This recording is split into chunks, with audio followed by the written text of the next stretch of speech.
जय श्री राम दोस्तों, आप सबका उन्नति एस्ट्रोवाला के यूट्यूब चैनल पर हार्दिक स्वागत है। आज इस कुंडली से हम कर्मा सिद्धांत नियम की बात करेंगे। ये जातक या जातिका जो भी है, इसके जीवन में पुराने कर्मों के अनुसार, संचित कर्मों के अनुसार इसको हर बार जीवन में इनिशिएटिव लेने की इस जीवन में जिम्मेवारी मिली है। यानी इसको अगर बाकी सब लोग मना भी कर देंगे जहाँ पर ये खड़े हैं, तो इसको वो बाकी काम करना होगा। अगर जातक ऐसा काम नहीं करता है तो क्या होगा, उसके जीवन में और कठिनाइयाँ और अनहैप्पीनेस उसकी बढ़ेगी। और इस जीवन में जो प्रारब्ध कर्म है या जो क्रियामन कर्म है, वो सीखने से संबंधित, कंटिन्यूअस अपने आप को अपग्रेड करने से संबंधित है।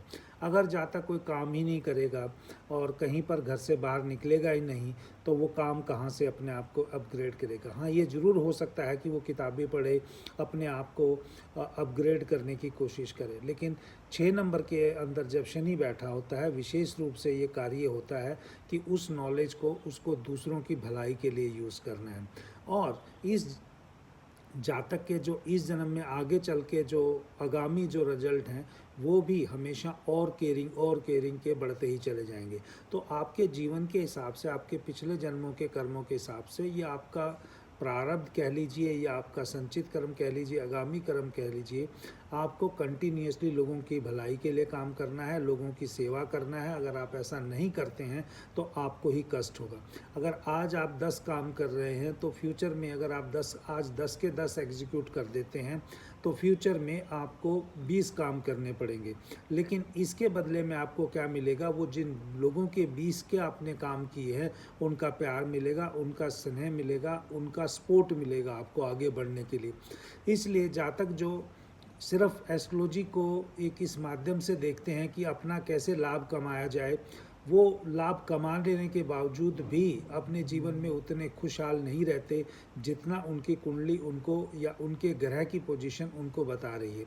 इसलिए मैं इस एस्ट्रोलॉजी के, इस उन्नति एस्ट्रोवाला के यूट्यूब प्लेटफॉर्म के माध्यम से लोगों के जीवन को ठीक करने के लिए जितना मेरा कंट्रीब्यूशन होता है, मैं वो देने की कोशिश कर रहा हूँ।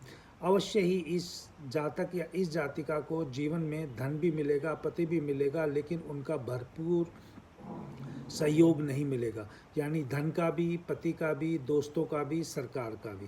तो ये सब क्यों नहीं मिल रहा है? क्योंकि ये पिछले जन्म से सरकार से संबंधित, मदर इन लॉ से संबंधित या माता से संबंधित जो सेवा है, ना इसने पिछले जन्म में की, ना इस जन्म में कर रहा है। अगर मान लो, तो फिर क्या होगा, इसके जीवन में कष्ट ही बढ़ेंगे। तो लोग ये समझते नहीं, लेकिन मेरी जिम्मेवारी